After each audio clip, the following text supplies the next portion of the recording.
Greetings and salutations. My name is OJ as always, and welcome back to another episode of the Deadlockathon, a series of videos where I go over every single character in Valve's not so secret hidden game Deadlock. I'll be going in alphabetical order from Abrams to Yamato. I'll be covering their lore and personality, their gameplay and abilities, as well as their design. And please do keep in mind that everything I talk about is subject to change at a later date, as that's just kind of the nature with a game like Deadlock that is still, actively in development. And if you wish to play Deadlock for yourself, I'll throw my Steam name up on screen, and all you gotta do is subscribe, and I'll give you a code. Really bad plug, I know, but we're gonna roll with it. But with that said, our object of obsession for today is the hottest bartender in all of New York City. And I mean that literally. That being Infernus. Now, as I like to do in all of these videos, I would like to start by reading off Infernus' in-game background and covering a few little tidbits of lore here and there. But before I can actually begin talking about Infernus properly, I do need to mention that Infernus is what is known as an Ixian. For those that do not know what an Ixian is, they're basically a race of people who are basically devils. Like, that, it literally says on the wiki, Ixians are the origin of what were historically known as demons.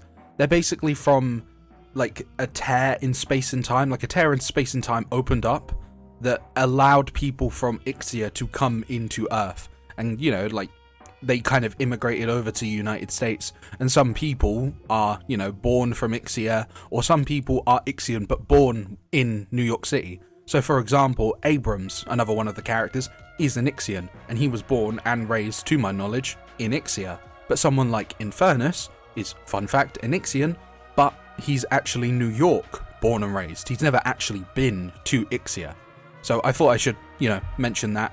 And there's some other stuff here which I find quite interesting, that there seems to be some sort of war in Ixia. I think it's called the Ixian War, and it actually says the Ixian War is a divisive political topic.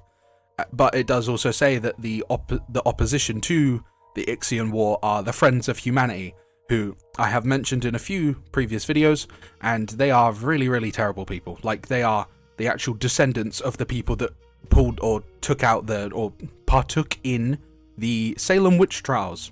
Not great people, really.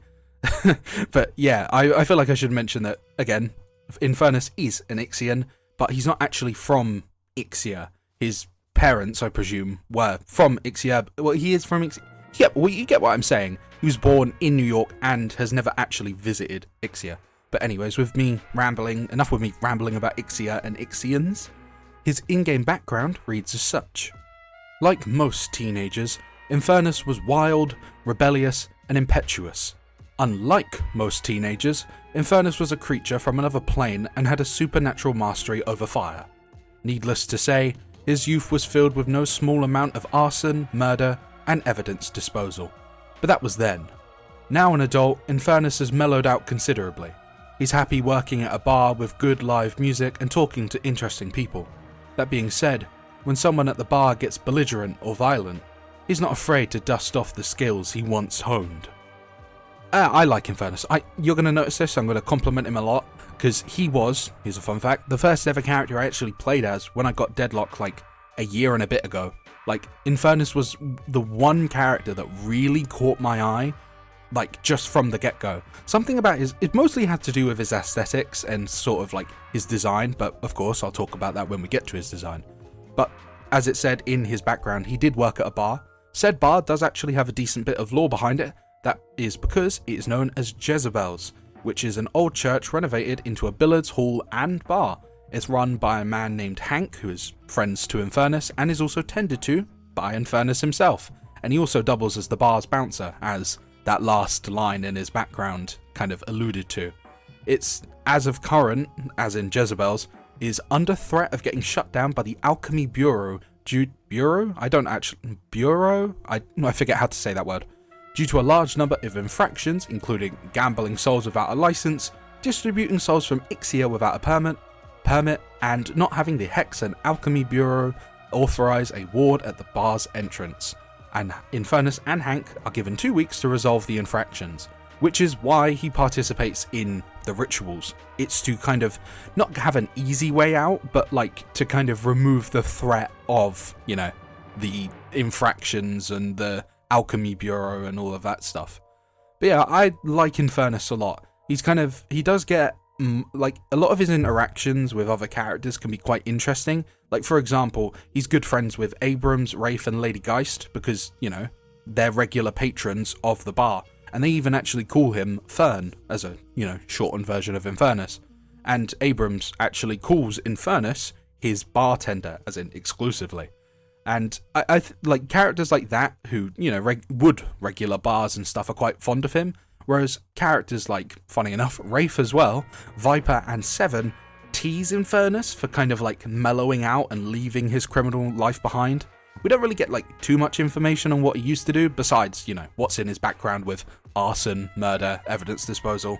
But like a lot of characters kind of mess around with him and have a joke saying, you've gotten weak, you've gotten soft, as if Infernus isn't still like, you know, strong as shit. He literally has control of fire. Fire is a basic ass element. He can shoot it out of his fingers, which, by the way, is one of the coolest things ever. And I will go on a long autistic, loving spiel about how cool his in-game weapon is. But again, we save that for the gameplay segment. He also has mentioned that he would like to go on a date with Holiday. And I mentioned this in the previous video, who was coincidentally Holiday. And I think it's worth, you know, playing that interaction, seeing as I've now mentioned it in 2 videos. But before I play that interaction, Infernus is one of the few characters who we actually have a confirmed voice actor for, though I will admit I don't actually know him from anything. His name is Phil Morris. I know him from nothing. I am literally a exclusively video games kind of guy.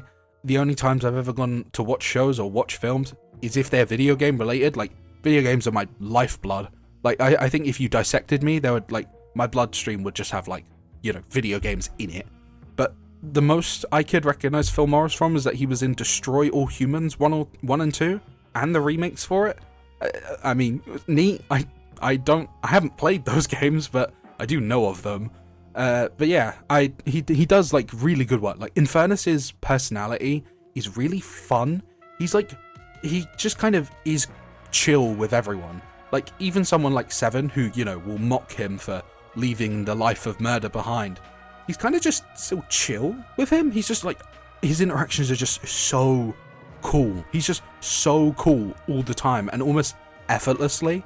Like, there's an interaction between him and Viscous. I won't play it, but like, just the way he says, "You get damn right you do," when he's talking about Viscous having a tie. It's just like, you're just so cool. Like, he immediately, like, just clicked with me. He was the first character I played as I said, and he's always kind of had my eye, and he's always been one of my favorites. I don't think he's my favorite character to play as, but he's definitely up there. He's definitely in my top 5. And for those curious, I know a few of you have asked, I don't really main anyone. I kind of just play everyone. I'm not even kidding. When I boot up Deadlock and I go to play a match, I actually have everyone selected because, like, I will just play anyone. Obviously, I'm better, and I'm better at some characters and worse at others, and I like some more than others, but that doesn't mean I don't want to play everyone. Like, I mean, am I going to be a little bit annoyed if I get Viper? Yeah, because I can't hold the control key and shoot at the same time, because I'm not that ambidextrous, but I'm not going to complain, because it's Deadlock. I just enjoy playing this game no matter who I'm playing as. But anyways, enough with me stalling. I'd like to play the interaction between Infernus and Holiday, where he basically asks her out on a date. Bet you had quite the life before you became a bartender. I'm not sure the statute of limitations lets me answer that question, honestly. You're not in my jurisdiction. How about when this is over, we have a chat at the bar? Sounds like a plan. Sounds like a date. It's just like, he's so effortlessly cool, man. Like, how are you just that cool? Like, I like as well that the interaction kind of gives us a little hint to sort of the severity of his crimes per se. I mean, obviously you shouldn't admit any crime in front of a law enforcement, but the fact that he says, I'm not allowed to answer that, honestly, like, but I know it literally says in his background that he did arson, murder, and evidence disposal, but I don't know, maybe did he do more? Will we ever find out? Only God knows if we ever will. But I do really like just Infernus's personality and his lore. I like the idea that he also has like some fun interactions between him and Abrams, for the obvious fact that both of them are Ixians, and more importantly, obviously, as I said, Infernus is a Ixian immigrant, but has never actually been to Ixia. He's born and raised in New York, which is obviously, you know, like quite the shock to Abrams. If I remember rightly, he's like, oh, when was the last time you went to Ixia? Never. You gotta be kidding me. New York, born and raised, baby. Like, Infernus is just so damn cool. Like, he just has this, like, I don't want to use the word, right? I don't want to use the funny word. And this word's gone out of date, but he just has an aura to him, right? He's just effortlessly cool. Every word he says sounds awesome. Like, he could be talking about the most boring shit in the world, but I actually just think the way his voice actor delivers the lines and the sort of tone he has just would make it sound like the most cool, interesting shit you've ever heard of in your entire lives. But yeah, I really like Infernus, as I'm sure it's quite clear, and with the lore of him, actually, before we move on to lore, there is one more thing I must mention. He has a line where he says he wants to see Cadence perform after the ritual. Now, for those who don't know who Cadence is, she is an unreleased hero in Deadlock, of course, and she is an Ixian woman and the lead singer of the jazz band Cadence and the Requiem Boys. Thanks to some of the leaks from, I believe, Ivy's visual novels, we do actually know what Cadence looks like, at least a rough draft of her. And I'm going to throw it up on screen. Holy shit. Holy shit. Are you seeing this? She is gorgeous. Like, I need a jazz singer to like sweep me off my feet. Man, woman, non-binary, I do not care. Sweep me off my feet right now. And I want her to sweep me off my feet. She is unbelievably gorgeous. And fun fact, we actually do have some of her abilities leaked as well. I won't go too far into that, because then it would just be a video about Deadlock leaks, but he mentions Cadence in some of his voice lines, like Infernus, and I just had to show that concept art, because I was like, who the hell is Cadence, whilst I was like getting ready to make the video, and I pulled it up, and I was just actually slack-jawed at how like gorgeous she is. I enamored. That's what I am. I cannot wait. Let's hope that she's the next hero we get. I know we just got 6, but come on, guys. Let's speed up that production on Cadence, huh? But enough of me getting sidetracked. And yeah, this is the end of the lore and personality segment. I'm now going to talk about his gameplay and abilities. Please do keep in mind that when I talk about gameplay and abilities, I use OBS to record my audio and gameplay simultaneously. So if I sound a bit different or sound a little bit off, that's why. But with that said, we now move on to his gameplay and his abilities. Right, so here we are in the ever so lovely and ever so helpful training range to talk about Infernus's gameplay. And as always, we'll start with his main gun, that being incendiary remarks, which I said I was going to do this earlier. I just need to gush about how cool this is for an idea for a weapon. It's a finger gun. It's an actual finger gun. He uses his fingers to shoot flaming bullets. This is the coolest shit. This is the coolest gun I've seen in almost any game, like, ever. Like, you've got all these wonderful, mystical, iconic guns. Like, one of the ones that comes to mind is like, oh, the ray gun from Call of Duty Zombies. Oh, that's such a cool gun. That's so unique. That's so different. Well, it's not super unique, but you get my point. This is like awesome. You know, people make like those posts where it's like iconic video game weapons, and it's like, you know, all the usual stuff like Link's Master Sword, Samus's arm cannon, stuff like that. I'm gonna put Infernus's finger guns on there because this is the coolest shit ever. And the fact that he flicks his hand to reload and kind of cool off the heat, awesome, incredible. But actually, speaking of its technical terms and how it uses in gameplay, it's kind of like an SMG in a sense. It is, like every other weapon in Deadlock, not hit scan. Yeah, there's bullet travel. I had to check that. I wasn't sure. It has bullet travel time like every other gun, but admittedly, it is very quick. It is practically hit scan. And when it comes to damage, I'm gonna make a change in this series. Now, usually I would go through the abilities like 1 to 4, like in a row. However, Infernus's weapon works and kind of interjects with Afterburn, which is his third ability, where it says weapon hits build up a burning effect, dealing spirit damage over time. Bullets and abilities refresh the burn duration.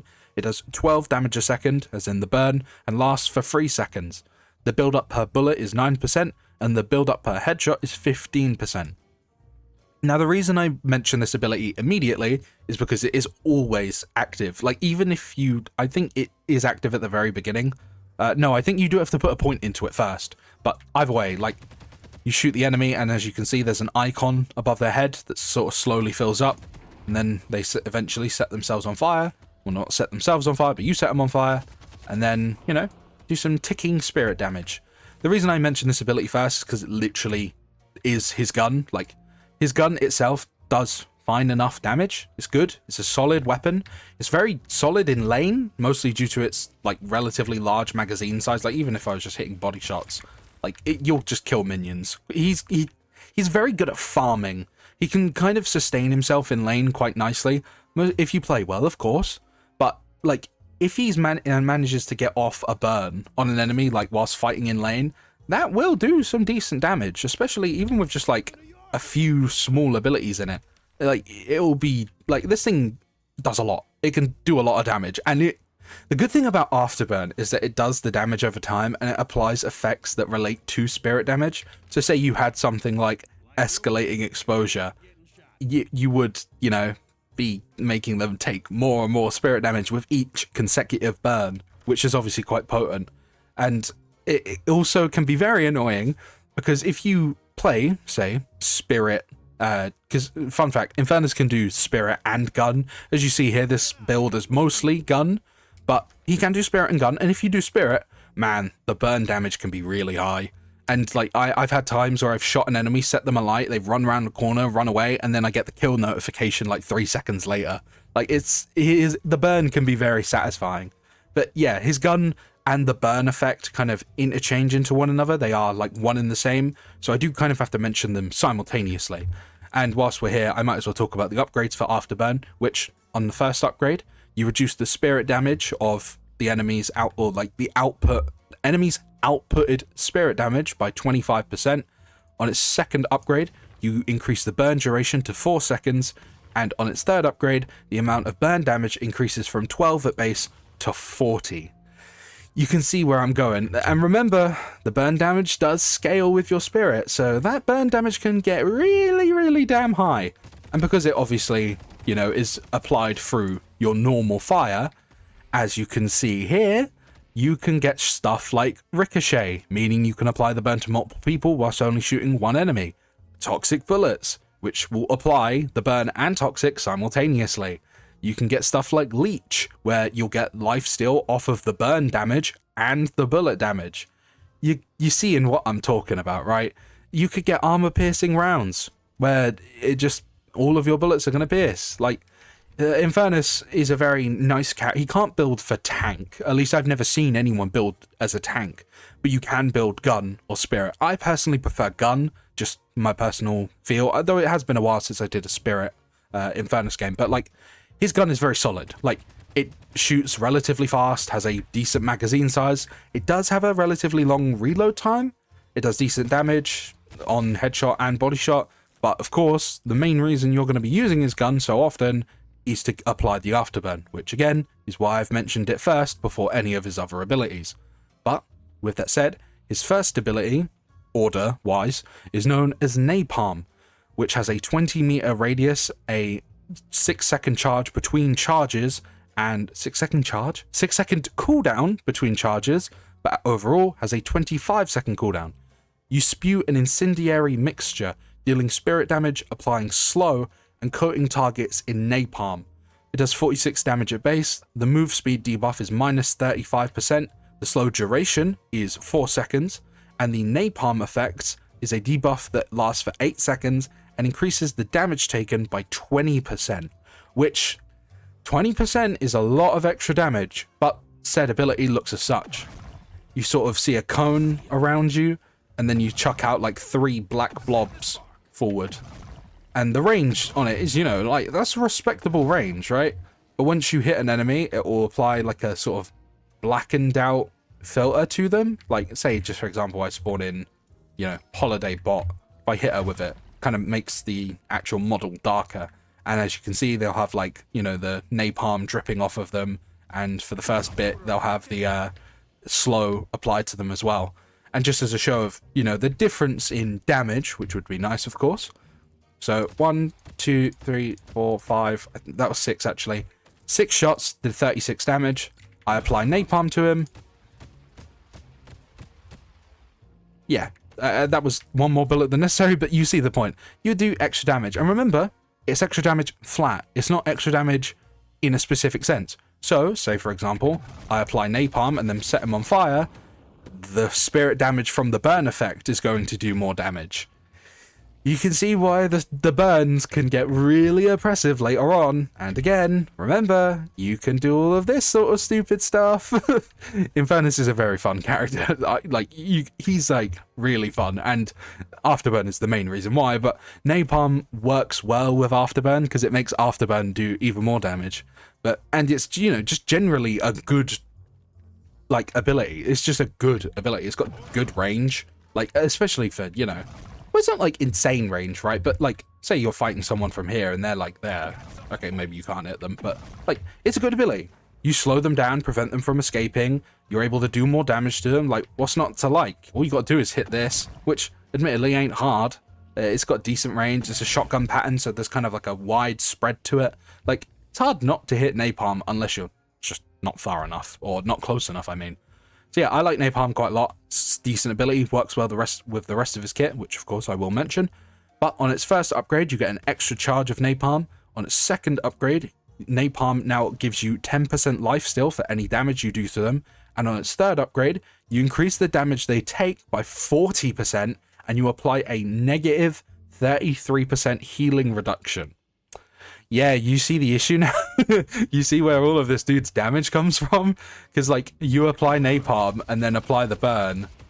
Or even, I think, theoretically, you should be able to, like, apply the burn, apply napalm, and then it would just, you know, do the extra damage, like, immediately. Like, you can see what I mean. Like, he can be, funny enough, ironically, he's a relatively good counter to Abrams, which I think is really funny, considering they have, like, quite a good relation in, you know, in-game.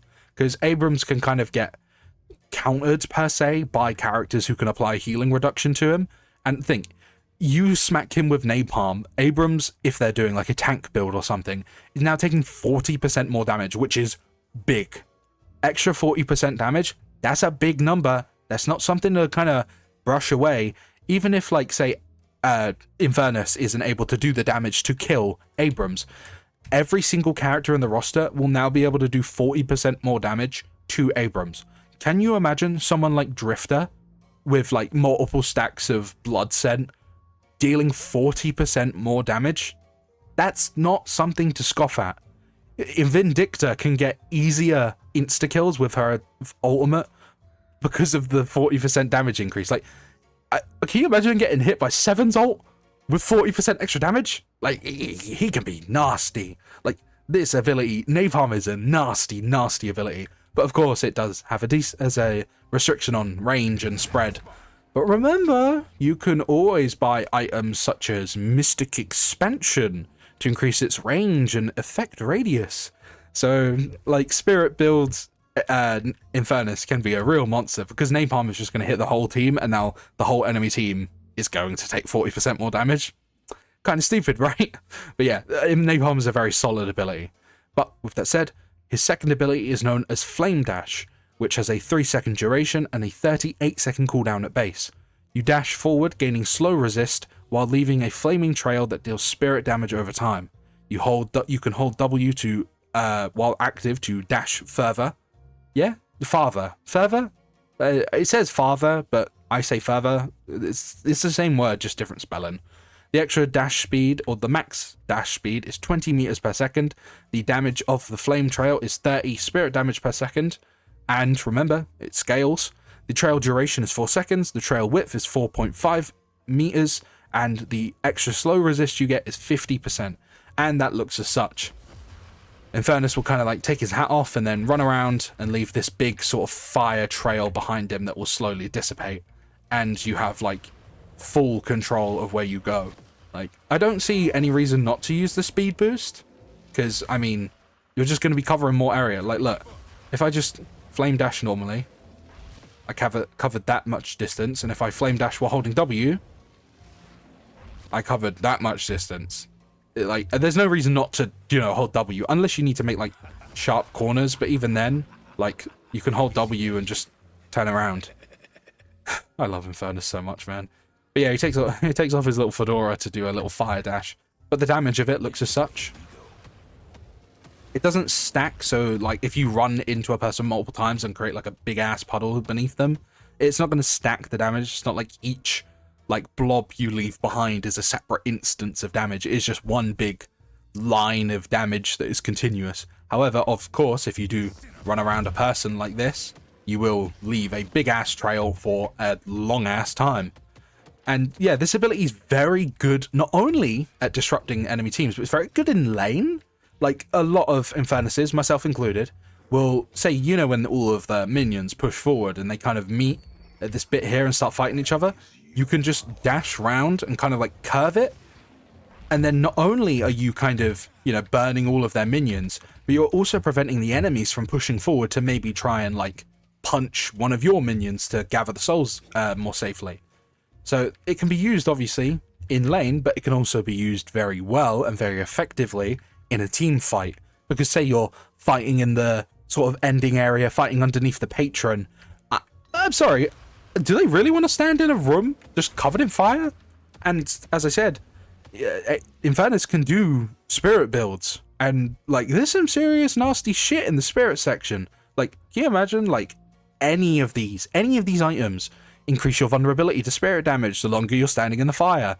You get slowed if you like. He has shit there. Like, there's a lot of spirit damage stuff you can do. Like, this ability is very strong, very, very good. It's good for area denial, good for lane, good for objectives. Like, Flame Dash is very strong and very annoying as well, because as it says, he gets a 50% slow resistance. What do you do against that? You can't even slow him down. The only way you can kind of stop him from flame dashing is by stunning him, which, I mean, there are a few stuns that exist, of course, but most of those stuns are kind of relegated to ultimates and the such, so it's kind of hard to stop him flame dashing once he starts. But anyways, on its first upgrade, you reduce the enemy's fire rate by 30% for 6 seconds. On its second upgrade, you increase the damage per second to 65, and on its third upgrade, you get you can have ability charges on it, and you reduce its cooldown by 15 seconds, bringing it down to 23 seconds. And what it means by gains ability charges is that you can buy something such as extra charge, and it will be applied to flame dash, meaning that you can, you know, do multiple flame dashes. Admittedly, though, between charges, I believe it has a 20-second cooldown, so it's not like you can kind of just spam them out. But now you don't have to worry about ever having it off cooldown, I suppose. But yeah, Flame Dash is a very strong ability. Its upgrades don't really change too much of why it's so strong. It just kind of increases damage and makes it more oppressive. So yeah, what I said earlier still applies. I've already gone over Afterburn and how unbelievably strong it can be. And with that said, his final ability is known as Concussive Combustion, which has a 140-second cooldown, and you become a living bomb, dealing spirit damage and applying stun to all nearby enemies after a delay. Once cast, Concussive Combustion cannot be interrupted.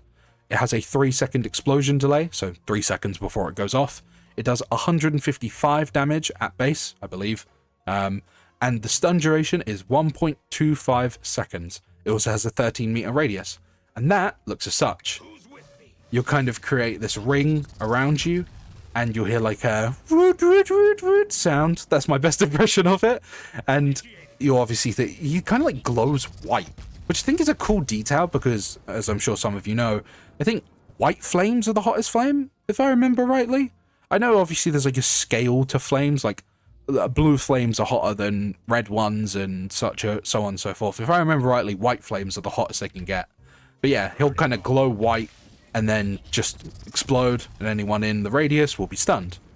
Now, this ability, before I move on to its upgrades, can be combined with Flame Dash. And as it says, you can't interrupt it. So once he starts it, your only option is to run away. But if you wanted to slow him down, bomb, Flame Dash, and you run right into them.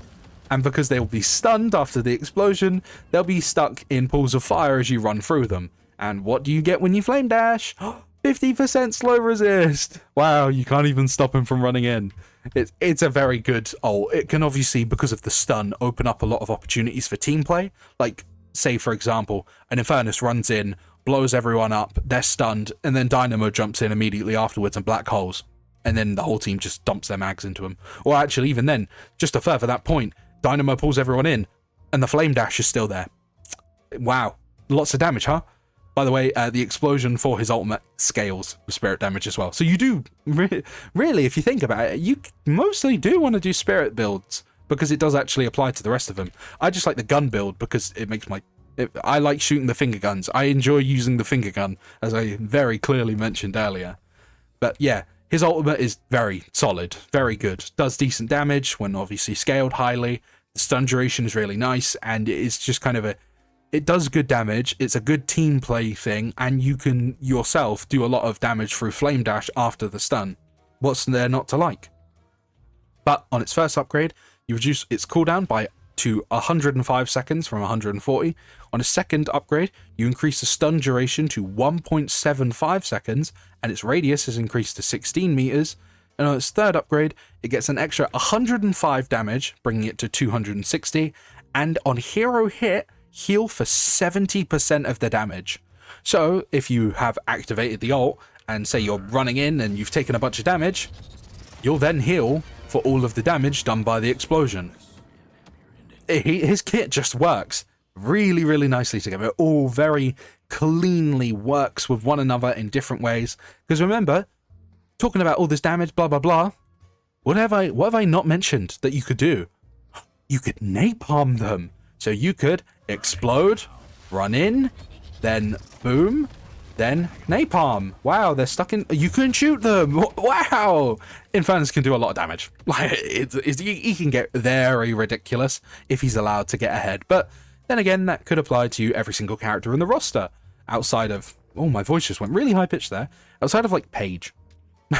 No, Paige can do some really respectable damage. I played a few games as her, and I did some really good damage with, like, the Conjured Dragon, but, like, of everyone in the cast, she's probably got the lowest damage ceiling, I would argue. I'd argue the character, if you're curious, of course the character who has a infinitely stacking damage passive would have the highest damage in the game, but you're not always going to have infinite stacks of blood scent. So, if you want my personal opinion, who probably has the highest damage ceiling, as well as the highest skill ceiling in the game, it's probably Sinclair. Like, the Vexing Bolts can do... Ooh, it can do some serious damage. Like, as it says here, the bolt increases damage as it travels. You can one-shot people with this bloody thing. Like, he can do crazy damage. He's very hard to play as well. So, he's got very high skill ceiling and very high damage ceiling.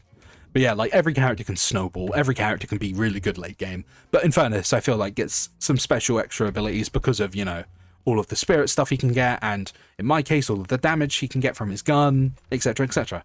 But yeah, I really like Infernus's kit. As I said, he was the first character I ever played as, and I'm so glad it was, because he just clicked with me immediately. He's probably in my top 5 favorites, probably. I mean, then again, I like everyone in this game. Like, the only character I really don't have much attachment to is, like, some of the work in progress. Like, Calico, the video was literally titled A Character I Wish I Liked More. There's a lot of potential for her. Like, I really like her gameplay. I just don't really care for her character yet, but that's probably because we don't really know anything yet. And other characters like Shiv. Shiv is fine. I enjoy playing as him. I don't know, never really felt super strongly about him. But let's not spoil too many future videos, right? Or previous videos, in case you haven't watched them already, which, if you haven't, I do suggest you do, but that's me doing another bad plug. But yeah, I really like Infernus' gameplay, really fun, very mobile as well, thanks to Flame Dash. Yeah, fun character, through and through. But, with all of that said, we are now going to smoothly transition into talking about his design. Thankfully, Infernus is one of the characters who, I don't remember how long ago, but he got a model update. He used to look a bit different. He was probably around the time that, like, Abrams and Dynamo got their model updates. Before, you know, the recent wave with Lady Geist, Vindicta, Pocket, etc. Infernus's design is so damn cool. Like, he's got this constant smug smirk on his face. He's got the toothpick hanging out, which is like, you just instantly become a bit cooler if you got a toothpick hanging out of your mouth. Like, cowboys knew that well, and it works for Infernus as well. I really love his rounded glasses, like them just being these just glowing orange shades so you can't see his eyes. The fedora is... Well, there's a lot of negative stereotypes around fedoras, right? But he wears them. He wears one very damn well. I'm not really sure what's going on at the back here, though. I get the idea of him having like fire for hair, but it's not like properly, you know, textured. Yeah, it literally is just a fire effect slapped onto the back of his head. He has these like cool tattoos running up his body that kind of like pulsate and glow. And he has obviously like this continuous aura around his arms of like, it's like a heat aura. Same goes for his hand. You can kind of see like the aura coming off of his fingertips to show where the fire and like the heat is. I really love the tattoo design. Like, the tattoos are very arcane in a sense, with lots of circles and sort of scribbles into one another. It looks very Eldritch almost, like sort of Eldritch symbols, like Cthulhu sort of stuff, if you know what that is, of course.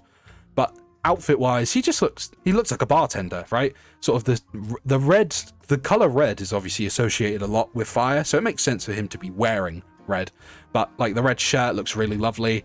The sort of loose tie implies that he is kind of more of a laid back dude. He's not very serious fella, unless he is of course asked to be serious. He also has like, pardon my thing, I don't drink, so I don't really know anything about bartenders, so those are like the sort of shakers for drinks, if I remember rightly. And I find it kind of funny, he just has like shaker holsters on his hips. I presume, this is just my presumption, right, that this is a kind of theory, but I think that the napalm is in these shakers. I think that's a really cool idea. He has like a belt holster of a bunch of like pint glasses, which, I mean, they're not glasses, well maybe they are, but it's just kind of funny. He's like a holster of pint glasses and shakers. That's like such a cool little idea. I also have to mention he has like sort of a cleanup cloth slung over his shoulder. It kind of gives this look like he's actually just come from the bar and is here to, like, you know, or maybe he's like coming to the ritual, you know, doing the ritual, killing people, blah blah blah, and he's immediately just gonna go back to the bar and have a drink, like, or serve drinks. I really like the idea that he's just kind of either on his way to his job or is getting like, he's dressed to do the ritual fancily and then is immediately going to go to his job. I really like the sort of thought behind his outfit. It looks absolutely fantastic. Fun fact, actually, in the Lady Geist visual novel, which I have mentioned a few times, in that visual novel, Infernus does make an actual appearance, and he looks, you know, pretty much identical to how he looks here. Except for one key detail. In the visual novel, he actually has a tail. But, as you can see quite clearly, he currently in-game doesn't have a tail, which does set him apart from the other, you know, Ixian character in the game, that being Infernus? Yeah, that's clearly Infernus. Abrams. Like, these two dudes are, you know, of the same race. They are both Ixians, but there are obviously clear differences between them.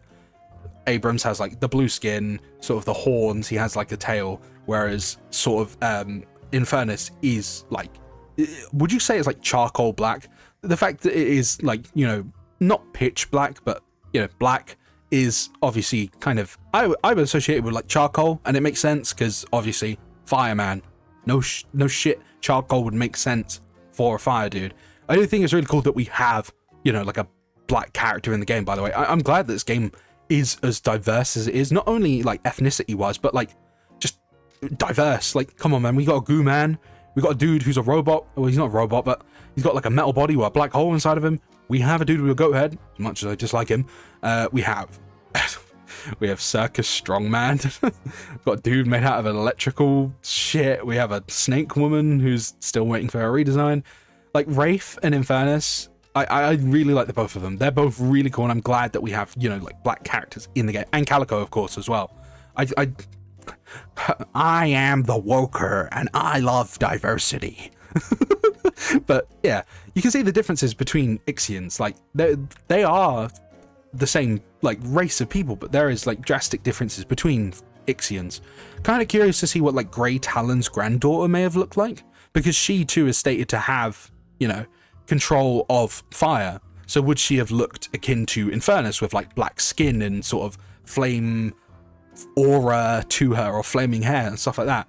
I don't know, I want to know more about like Ixians and like what, like I just want to see more different Ixians. I mean, I already showed what Cadence looks like, and she looks more akin to, say, Abrams, with she had like horns, but her tail was enormous. Like man, I can't wait for Cadence. I just want, can we add like 20 more Ixian characters, please?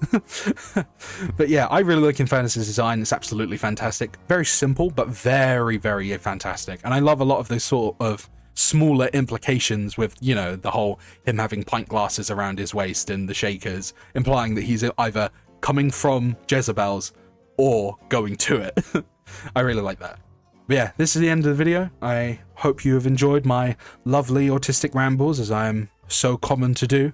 Like, comment and subscribe if you feel so inclined or enjoyed the video up until this point. I hope you have a lovely rest of your day, whether that be a good evening, afternoon, morning, etc. And the next video in this series will be on the lovely little gremlin gargoyle, the savior of Spanish Harlem, as much as she doesn't like that title, Ivy.